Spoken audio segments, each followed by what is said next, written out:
How you doing, everybody? This is Jim Buck with Black Series Campers of Southern California out of the City of Industry. And today, I'm going to give you a full interior tour of our 2020 HQ12. So let's get into this. Let's get going.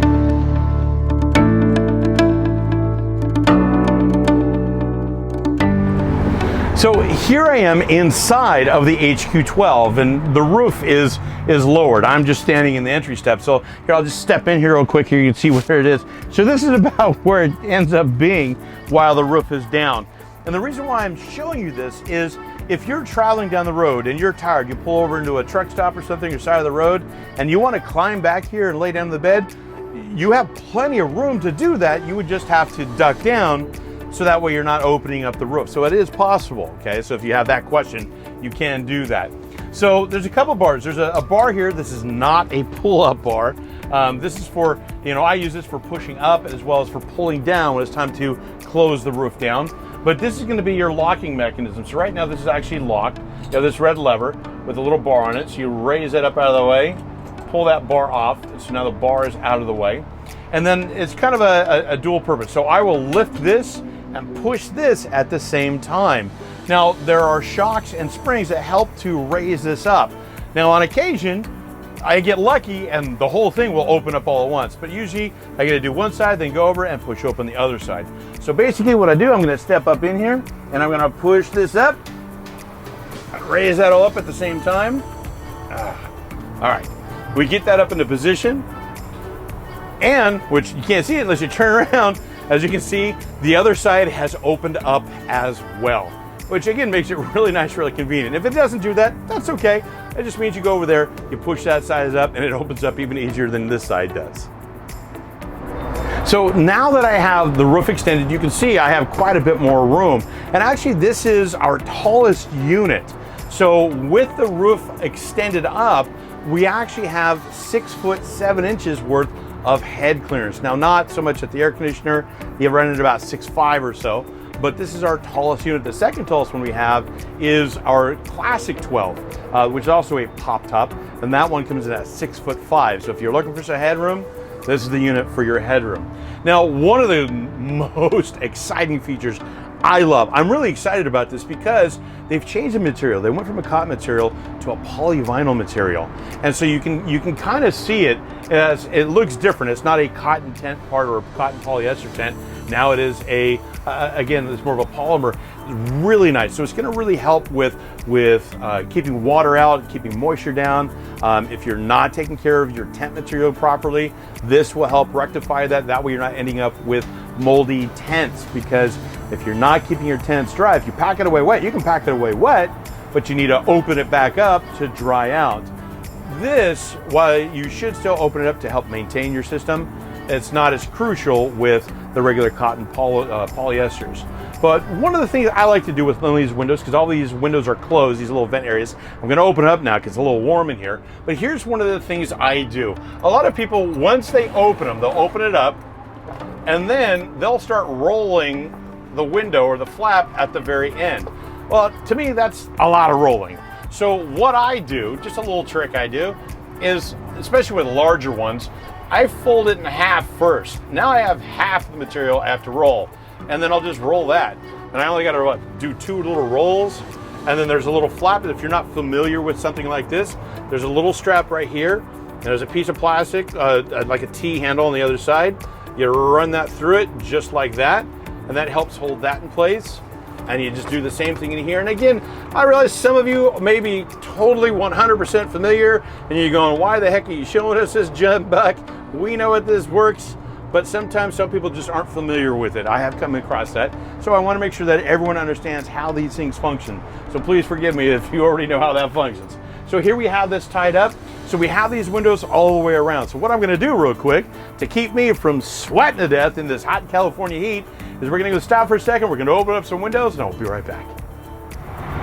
All right, so we got a little bit of airflow through the unit, and I tell you what, opening these windows in this HQ12 really allows a lot of airflow through. It makes it really nice, really comfortable in here. As long as you have favorable weather, you got a nice breeze, it's very comfortable being in here. And again, I love this polymer. I love this material. It looks really nice, looks really clean. I'm excited about it and I'm excited to have it. So here, back here in our door, we have our refrigerator. It's got a small refrigerator. I believe it's like a 26 cubic foot refrigerator. You know, you're not going to fit everything in there, but you can fit some of the important necessities. Beyond that, you know, you can be using, you know, a cooler. You still use a cooler. There's even a freezer here. All right, you got a little freezer area in here. And then this unit works off of your battery. It's actually been on and it's actually quite cold right now. So this is going to work off of your 12-volt system, just so you're aware of that. Above that, we have a little drawer area. Now, you can't really store much. This is more of your access to underneath your stove. And it is kind of open here on the side, but you can slip a few things in there, but maybe not leave them there. And then I'm gonna stick low. And then we have this cabinet here. Now this cabinet here is gonna have your triple filtration system. So again, we were talking about the filtration earlier. So again, it's a separate water pump. The water pump is gonna draw it up, go through that filtration, and it's gonna come out on your sink. So I'm gonna jump over to the sink real quick and talk about the differences. So if you utilize the same faucet, so there's two openings. I'm not sure if you can see these here. So one faucet here, this one here, comes out the front faucet. That's going to come off of your 50-gallon general water tank. Then there's a little flip valve here. This just flips forward, and this is going to turn on your secondary pump. It's going to go through your filtration system, and it's going to come out this spigot here. So again, you have the same place where the water's coming out, but it's two different water systems. So that way you have normal water or general water, and then you have your drinking water. Underneath the sink, we have, again, access to our pipes underneath the sink right here, and a little bit of storage room if you need. Below that, we have our microwave, and our microwave will work off of our 2,000 watt inverter, and I'll show you the inverter in just a little bit. And below that, down the bottom, is going to be your utensil drawer. Right now we got our Kenwood box in here, but it's our utensil drawer. You know, your knives and spoons and forks and whatnot. And it also has a soft closed feature. So, you know, and I'll show you one more time. You close it, and it grabs and pulls it closed. And again, one other feature obviously is our handles. Remember, these lock, these stay closed. So that way, when you're going off-roading, you're bouncing around, you're not gonna have trailer roulette. Which is when you open up the door, what's all over the floor, right? So these stay locked. You push the center button, pull it out. It's a really nice feature to have for when you're traveling, especially in those back road, rough off-roading areas. So as we come back up here, we come back over here, we have, as always, we got our 3-burner stove that runs off of propane, has an electric start. You can hear that right there. And then to get the gas going, you actually have to push them down and then twist them, and you hold them so that way you can get the gas to feed through into your burner. So again, your 3-burner stove, you use this open. You do not cook with this closed. This is not designed for closed. It's designed to be cooked on open. And you can use this as a prep area if need be. You know, you put a cutting board up here or whatever. You can prep your food, do what you got to do. Now, when you are utilizing the inside kitchen, now it's not a big kitchen because obviously we want you to be utilizing the outdoor kitchen. We want you to be outdoors. But if you do use your indoor kitchen, we do have a light and vent area. So I'm going to step up in here. So you got our 2 switches. One turns on our lights, one turns on our vents. It'll vents up out. So you want to make sure, again, if you are cooking here, you want to draw that heat and any burning materials out. And so that's what you use your vent for here, okay? And then of course we have our window, which I already opened. And you can kind of see part of one of the brackets that helps to support our roof. And I can show you it out the front window as well. That's one of the brackets with the spring.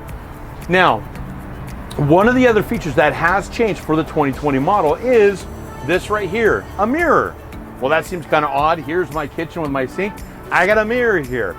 Now, in our older models, we had the mirror and a sink inside the bathroom. It is a wet bath and not a lot of room in the wet bath. So we wanted to make a little bit more room. So we moved a mirror out here. We took the sink out because you have a sink right here. You don't need a sink in the bathroom and 3 feet away in the kitchen.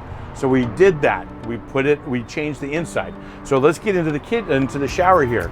Now, one of the things to light up the shower is our light switch. So there's a light switch right here that's going to light up the shower. Now I have this enclosed because this makes your privacy area, so you have a private shower.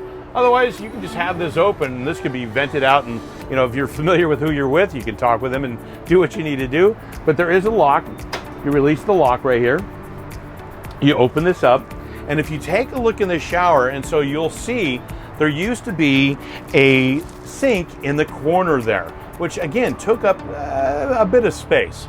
So now you have just a sliding shower head with a soap dispenser or a soap holder, so you can have that. You see, you have a vent window there, so that way while you're taking a shower, you can, you know, be looking out into nature. But it also gives you a little vent, as well as a vent, a powered vent, a fan overhead there with, again, the extra lighting. And then you have, of course, your porcelain flush toilet. So again, this is a wet bath. And so we've afforded you, again, a little bit more space, a little bit more room by eliminating the sink in this bathtub. So again, it's not the largest thing, and I don't want to step in here because again, this is a brand new unit. It's going out to a customer, but I can kind of lean in here and you can kind of see there's still quite a bit of room in here. Yeah, it's not like showering at home, obviously. It's not like being in a 19 with a big separate shower, but there's quite a bit of room in here, especially with the elimination of this sink. So I'm excited about this shower. I'm excited that they've made the changes to this. It really buys someone a lot more space, a lot more room, and for someone a lot more room to move around. I'm really excited about this feature in the HQ12. It's a great little feature to have. All right, so now as we move past the shower, we run into the first pillar here. Now, as we scroll down, I'm going to start at the very bottom. There's a little cabinet door here. And as I open this up, if you look inside, you can see there is a hot water mixing valve. So this way, it's kind of like what you have on your hot water heater tank at home. That way you're not running scalding hot water through your system. You're able to mix it and not run quite as hot and protect yourself. You can also see the clear tube in there. That's the filler tube. So when you're running water, and I believe that may be the black tank filler tube, so as you're running the water through that, that's what's going to be flowing into your black tank. But you also see gas line, as well as other water lines, hot lines, cold lines, and the water lines going everywhere. So you're not going to be able to store anything in here, but you will be able to see where, you know, certain different parts are in your system. So as we travel up a little bit, we have our heater. That is our 16,000 BTU heater. So this is a front, this adjusts, to the sides and what have you. And we want to have it close to the floor. Obviously, heat rises. So you want to start low to the floor with your heat, so that way the heat will rise up. And then we have like a little cubby hole area, You can use this as a step to help yourself climb up onto the bunk bed that's up here. Again, this is a 4-person unit. It will sleep 4 people up here, and there's a bunk bed. We'll get to that, but you can use this as a step. As we come up, we have the satellite switch for our inverter. Now, the satellite switch has 3 different settings: inverter on, inverter off, and power saver auto. And again, you do not ever want to use the power saver auto switch. What that does is that sends a continuous pulsing set of power or electricity through your system. And if you have it on that, thinking you're saving your battery power, what you're actually doing is you're draining your battery. That is for technician use only. You will only need off or on, okay? Now, when I flip it to the on position, a couple lights light up, and you'll hear a beep, and that beep will be the microwave. There we go, the microwave just kicked on. And then with the 3 lights, you have a green, a yellow, and a red. Now, usually green means good, yellow means, hey, something's wrong, and red means, hey, something is definitely wrong, there's an alarm. Well, the red definitely does mean alarm, and there's a fault or an overload, something wrong. So you should address your electrical system with your inverter if that ever comes on. The yellow, it just says inverter on. That's it. It means it's going off of the battery as the priority. So this is just basically saying you are in normal function. You're good to go. I'm not charged, or I'm not plugged into anything, and the solar panels don't count as being plugged in. Then you have your green light. Your green light says battery charger, and it says shore or generator. So you're going to get power by way of 2 ways, either by being plugged into a generator or a shower power, and then that's plugged into your 30 amp plug. So when you plug into a shoreline or you plug into a generator and you want to charge your batteries, you need to turn your inverter on, okay?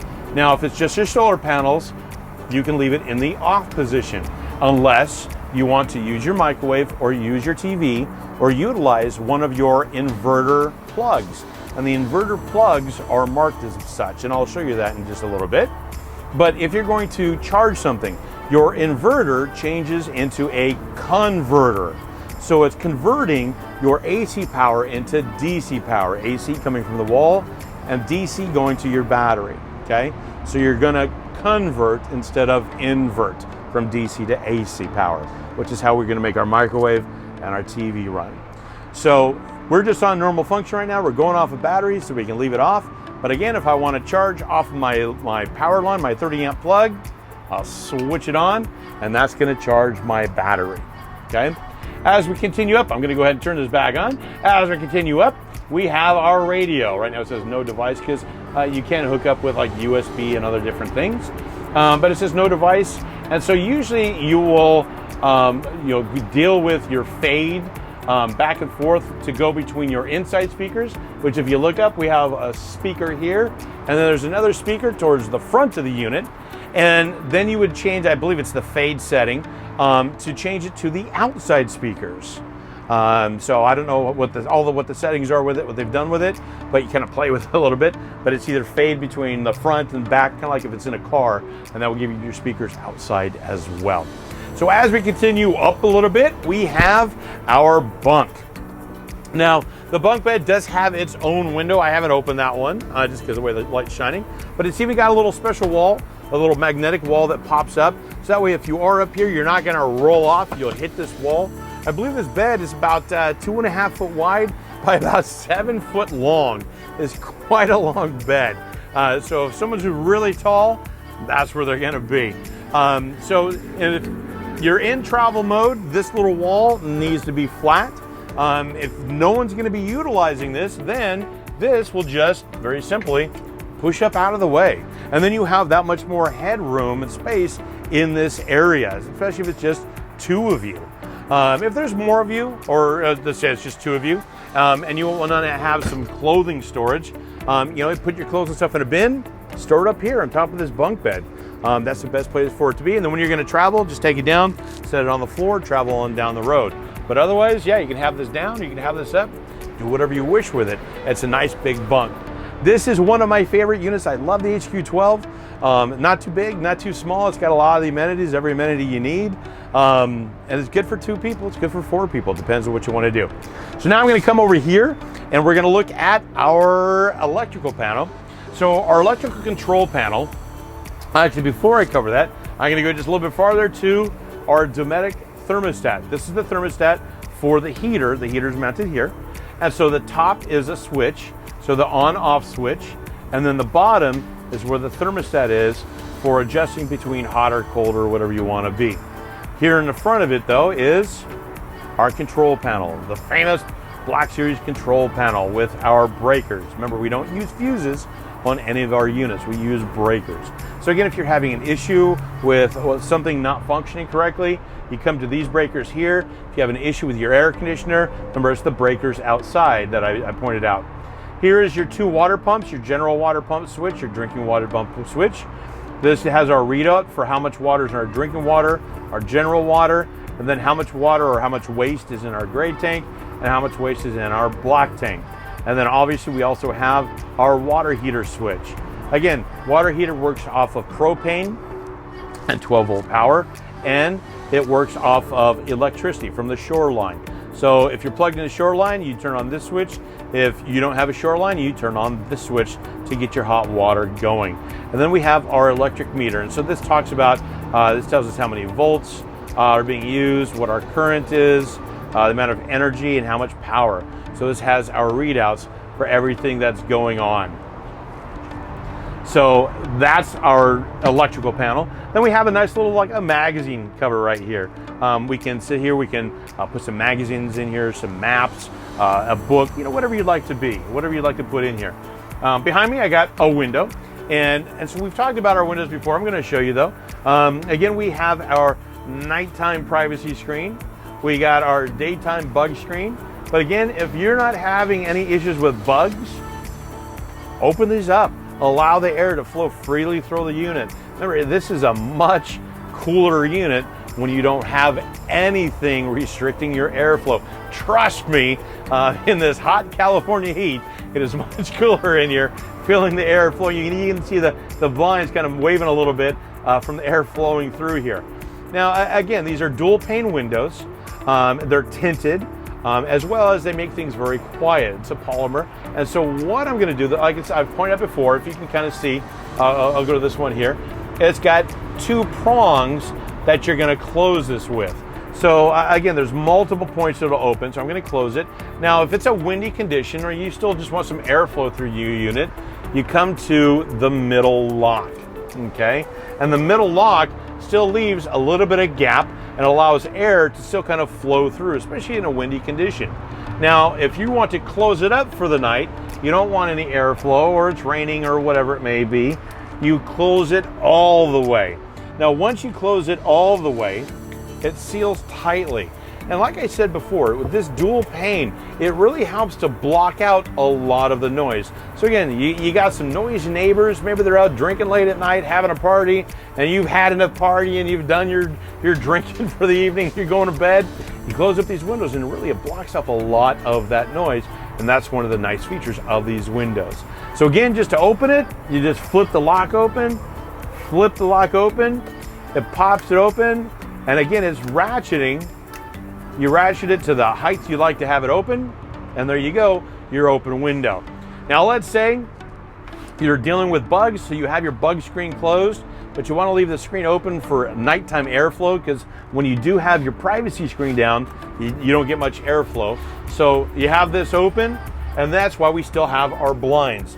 So you take your blinds, you roll them down, and that way you still have your nighttime darkness. Right away, when the sun comes up, you still have the blinds blocking out the sun. That's why we still have that. Now, one of the other features that's right here, right next to me, as long as we're right here, is our reading lights. Let me push this out of the way here, if I can, somewhere. There we go. Is our reading lights. And so right now it's on. I'm going to turn it off real quick. And so it's just a touch button. So when you touch it, it's got a touch sensor. It gives you this nice little blue ambient light, which is really kind of nice. It kind of acts like a night light for you at nighttime. Just kind of maybe sets a mood for you, whatever you want to do. When you touch it again, it turns on the light for you. Now here's one of the things with this. If you touch and hold the switch, it will go brighter. Remove your finger, touch the switch again and hold it, and it will go dimmer. So it also acts as a dimmer switch. And then to turn it off, you just touch it one more time. Okay, and that's one of the really nice features about these little reading lights. Another feature, if you look just below here, and you'll notice this says inverter. So when I turn on the inverter will power this plug. So not all of the plugs are powered. If you remember, I talked about a blue plug that's outside, that's a GFCI plug, that will not work on the inverter. We also have another plug that's over by the sink that I'll need to point out. That is a GFCI plug that does not work on the inverter, okay? So only the ones that say inverter will work off of the inverter. Next to that, we have another marine grade plug. Now this one is a dual one. This one has a cigarette lighter style plug, okay? So if you have a cigarette lighter style plug, that goes in here. And next to this, we have, you can see the two slots, there's two USB ports. So you can plug in two USB style charging things, like two phones, I guess, if you'd like. You can plug those in here and you're good to go. But again, marine grade quality is what we're dealing with here. Okay, so I'm sitting here on the bed, but because I want to show you the dinette area. Now, the dinette, like all of our units, is utilizing this high quality. I mean, again, you feel this, you can really feel the quality in this material. It's a high grade, marine grade faux leather. It's beautiful. It's got this nice diamond design stitched into it. I love our seating. I love the materials that are being used, and I love how we do the finish work on all this stuff. It's not just a piece of board. We cover it with these materials, so it looks very clean, very nice. Now I've already removed the pad that you'd be sitting on, so I can show you underneath the seat. So again, the hose I pointed out, like I said, that is your black tank hose that you would be flushing the system out of. And then here over here, if you look over here, you see two more clear hoses, and those are going to be for your general water tank and for your drinking water tank. And if you also notice, there's a whole lot of water hoses underneath here, as well as 2 water pumps. Now, like I said, each tank has its own individual pump. One is for the general tank and one is for your drinking water. So again, very important to keep that in mind for when you're out camping. You want to make sure you're utilizing your drinking water appropriately to stay hydrated. So again, this is one of our benches. And under the other bench is where you're going to be finding our batteries and our inverters. So we'll get into that into just a minute.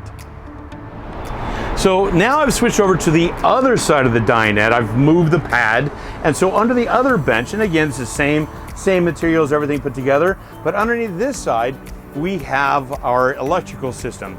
The big blue box is our Ames power system. That is our 2,000 watt inverter. So again, that is what's going to allow you to run your microwave, run your TV, maybe make a pot of coffee in the morning. Whatever you're going to be plugged into, the inverter is where you want to be at. And then you can see we have utilization. We've utilized 2 AGM batteries, and those again are 100 amp hours apiece. So you have 200 amp hours altogether. And then there's fuses on top of that. You have a control panel fuse, solar controller, towing vehicle controller, and the inverter fuse. So again, if you run into issues with any of those products during use, look to see if maybe there was a short in the system and one of these breakers, these fuses, have blown. Now, the switch that's on the wall, and I'll talk about the switch in a little while, will cut off the battery power to the unit, but it won't be a true battery cutoff. If you truly wish to disconnect the batteries, then you would want to go to this switch here. So right now, you see it's in the green, so for both batteries, 1 and 2. Otherwise, you would flip this around to the red to shut that off. And then if you look over here in the corner a little bit underneath, that's also where you're going to find your battery charge controller. So the solar panels will come into the controller, and the controller will read the battery power. If the batteries need to be charged, then they will allow the power to go from the solar panels to the charge controller into the batteries so they're at 100%. If the batteries do not need a charge, it's going to protect it. So it takes the power from the solar panels and it stops it at the charge controller. Okay, so that's what's going on there with the charge controller. It's protecting your batteries from being overcharged. Now, on your inverter, very important. The big blue box in here is your inverter. And you see a little black switch here, and the black switch says inverter on, inverter off, and power saver auto. It's the exact same style of switch that you would find on the satellite switch on the wall that we discussed a little bit ago. The satellite switch is your main switch. So this unit will always be in the off position. Unless something happens to your switch, your satellite switch, and it's not functioning, you would disconnect it. There's almost like a telephone cable looking type thing. You would disconnect it, and then you would use the inverter switch as your main function switch. Otherwise, this stays on off, and you utilize the satellite switch on the wall. Now, you may be asking yourself, where's the table? Where do I eat at? Well, we didn't put one in. No, I'm just kidding. We have one here. If you look down here on the front at the base of the bed, there is a cabinet looking thing with a lock. So make sure when you are traveling, you make sure you lock. You push this down, it's locked in place. To release it, you push the button. So as I grab this handle and I pull this out, magically appearing is our table. Now, the nice part is, if someone is going to sleep here, this makes up a bed. So we sleep 2 people here, we can sleep a person or even 2 kids here, and again, person up here on the bunk bed. But what you do is there's an extra pad. So what you do, and actually the pads are actually split like it is in the 19, And so you take the two pads, and the two pads have a section of Velcro on the back. So here's a soft section. I won't be able to fit in here with it, but it's also got a strip that protects the rough side. So that way you're not rubbing up against this rough side. So again, the two sections attached together at the side. And of course, it's not going to cooperate with me. There we go. We attach it at the side, and it would fit along here, and this creates a bed, okay? So the nice part is when they're not together, they are smaller, so it makes it a little bit easier to put them off to the side out of the way because they aren't quite as large. So for now, I'm going to toss them right here. So again, this is our bed configuration. To make it into your table configuration is very easy in that you just kind of grab the edges and it swivels up and it will lock in place. Then you just grab the table and there's wheels on the floor and it will slide back into place. So you can have a couple people sitting here in the benches, and you can actually have someone sit here on the bed. They would just have to straddle the poles that are sticking down. Now, very important couple things. One, do not sit on this table. This table, none of the tables should really be designed for. I mean, I know the ones in the HQ models, the other HQ, like the 19, something like that, they're a little bit stronger, sturdier because of the heavy duty steel frame below it, but these are not designed for someone to be standing on, especially this one. Be very careful with this. Now, many of these tables have been broken because people force it. There is a release underneath.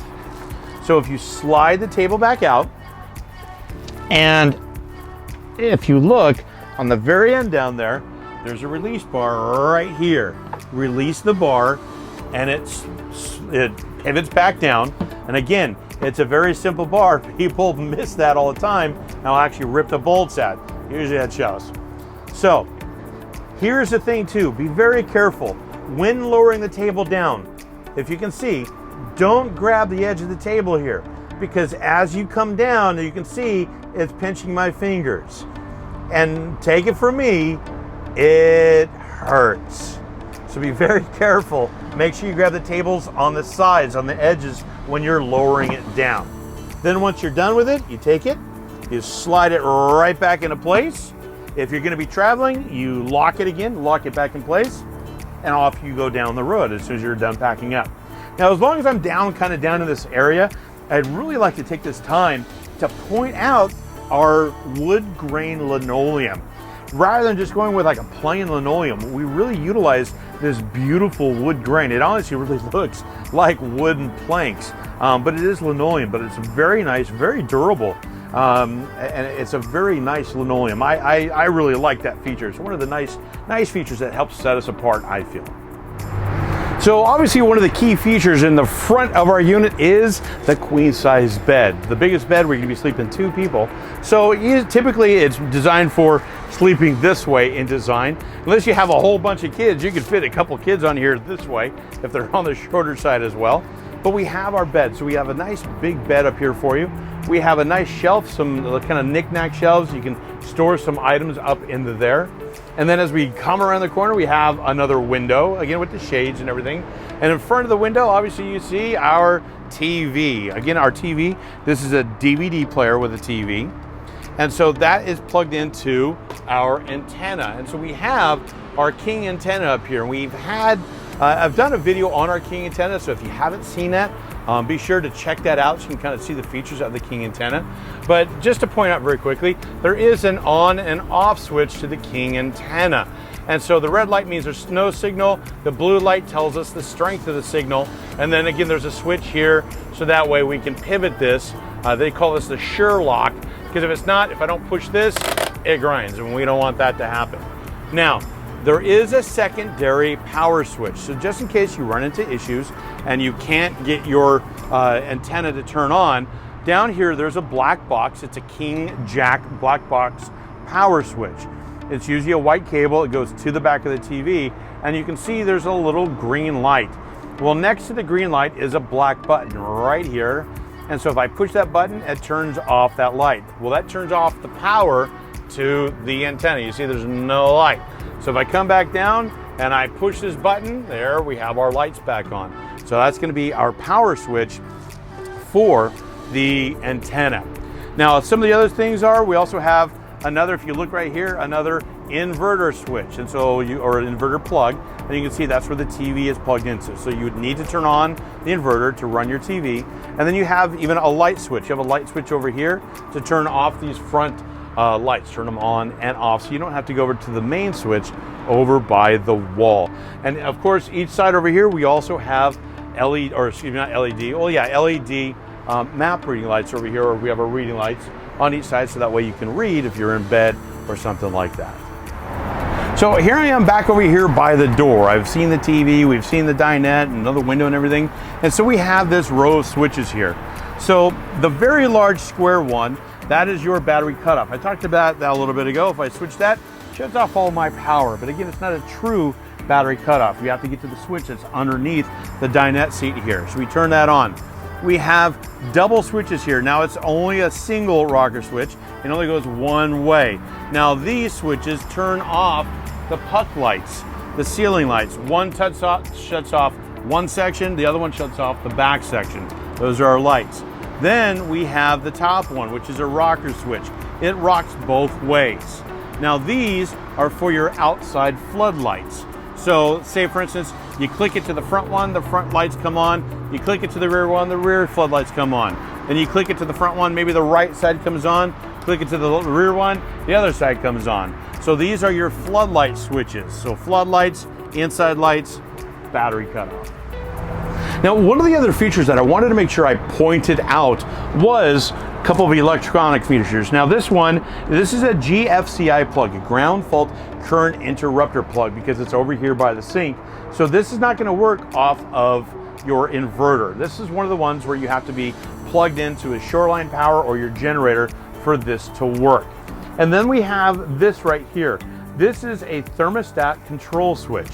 What we've done is on our water tanks, on the general water tank and the drinking water tank, we've included a silicone heat pad. So the temperature would show up here. You would turn this on, the temperature would show up here, and you could adjust it so that way you can keep your general water and your drinking water from freezing over in cold weather conditions, because we don't want to have our water freezing up. So again, you'd have to be on a generator or on a 30 amp plug, so that way we would have this function. But it comes with the unit along with the rest of our insulation. Now the installation of these units, again, the windows tie in because they are dual pane windows, and so that helps a lot with maintaining either a warm environment or a cold environment, depending on whether you're running your AC or you're running your heat, depending on what conditions you're in. In this one, obviously we want the AC running. In our walls, we use a expanding polystyrene foam. So we pour in the liquid, it's foam that fills in all of the gaps. In other areas, we'll use the block polystyrene foam, so that way we have insulation in those areas. On the base, under our floor, we have an insulate on the floor underneath our unit as well. So we have insulation all the way around, and so it comes out to an R16 insulation factor for an overall general insulating factor dealing with our units. Now, speaking of insulation, we also have, keeping things cool, we also have our air conditioner. So our air conditioner actually is a dual purpose air conditioner. So we actually have cooling air and we have heated air, because this also works as a heat pump. Now, if you want the air conditioner to run, you turn it to the blue switches. The blue switches, you're getting cool air. And what occurs with an air conditioner is there is exhausted air that is blown out, and that is heated air. Now, the way a heat pump works, when you switch over to the red, the air conditioner will actually run in reverse. So then the cold air will be blown outside and that heated air will be blown inside. So that acts like, so if you wake up in the morning, you have a chilly morning, that you turn that on, you don't want to turn on the 16,000 BTU heater, then what's occurring is you're heating up this environment with this heated air from this unit. Now, to open up the vents, you got little side vents here that open up here on each corner, and on the front and back, you have vents to open up this side vent here and then you also have an adjustment control. This is obviously fan control for speed, and then this is hot and cold control with this one as well. Now, the one last feature I would like to point out on this air conditioning unit, besides the heat pump and the air conditioner, you also have the fan feature, and that's what the gray is for. The gray is just if you want to run your fan, you're not going to be running your air conditioner. Now, a couple other features I would like to point out, just so you're familiar with it, is as we go out and we look out one of the side screens right here, you see a shock absorber, and the shock absorber is what helps to lift and hold this roof area up. So that's what's keeping the top up. And if you look out the front window, I showed one of the bars out the back window, that crisscross bar, that's also connected with a spring, and that's helping to keep the roof up as well as helping you to close the unit as well. So there's a lot of features that go into this unit. All right, so now that we've gone over all of the amenities here in the interior of the HQ12, now I want to show you how we close it up. Now, I've already zipped up some of the windows. I left one up here, and I left a couple things in place just to show you. So I don't like to close it up with these windows rolled up like this. I just feel it crunches it too much. So what I do is I go ahead and I release my clips, and I will zip up all of my windows. Now, I've already, like I said, I've already gone around, I've already zipped up all of my windows, and that leaves me with one more thing to do. Now, obviously, closing your windows, you can do that after the fact. It just depends on what order you want to do it in. But one of the important things is this bunk bed. If you have it in an up position, you need to make sure it's in a down position, and make sure that this little wall is also down and flat, and you don't have anything stored up here, because the top is going to come down about on top of this, and so anything below this line is going to get crunched. So you want to be very careful of stuff like that. So you just make sure all the items are out of the way. I've zipped up the shower, I made sure everything is zipped up, closed up, all that kind of fun stuff. So now all we got to do is close up the lid. So now that I have all the windows zipped up, I have the bunk bed down, I got everything squared away how I need to do it, now I'm going to pull this down. Now, like I said, I don't like to just hang on this to pull this down. I use this to assist, but most of my strength I depend on this right here. So what I'll do is I'll grab this and I'll grab this, and I will pull it down at the same time, okay? So once I get this down, then what I can do is I can lock this in place to help hold it so it doesn't go anywhere. So now I got that locked in place. So now I'm going to come back here and I'm going to pull down on this. Now I got the roof closed.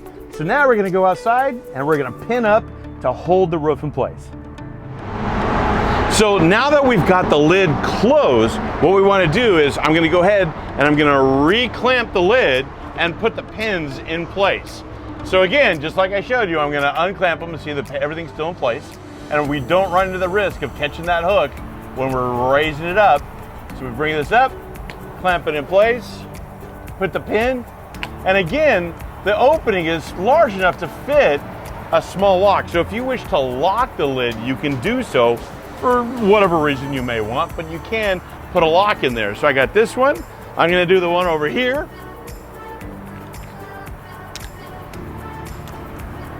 Now again, obviously if you need a step stool or something to do that, you can. And again, when I redo my clips, I like to do it over the clamp like that. Just kind of like a little extra hold, at least I feel it is. So that's one of the things I like to do. So now I'm going to go up, I'm going to do the front, and then once the front's done, you're ready to hook up and go on down the road.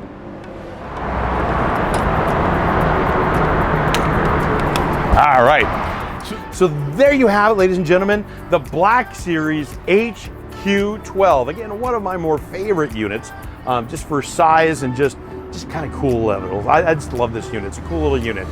But hopefully I was able to answer all of your questions. If you have any further questions, be sure to send us an email at info@blackseriescamper.com. That's info@blackseriescamper.com, and I'll be sure to get out an answer to you as quickly as I can, or at least find an answer for you, research it, get it out to you, let you know what's going on with it. But I think hopefully I covered everything for you. So again, this is Jim Buck with Black Series Campers in Southern California, out of the city of Industry, saying take care everybody, and we'll see you out there. How you doing, everybody? This is Jim Buck with Black Series Campers of Southern California out of the City of Industry. And we hope that you enjoyed the last video of a series that we just got finished watching. And what we'd like to do is we'd like to ask to make sure that you please like and subscribe to our channel so that way you can see all of the videos that are coming up in our series. So make sure that you get out there, you smash that bell up in that corner up there. And again, this is Jim Buck with Black Series Camper. So we hope you enjoyed that video. Take care, everybody. Have a great day.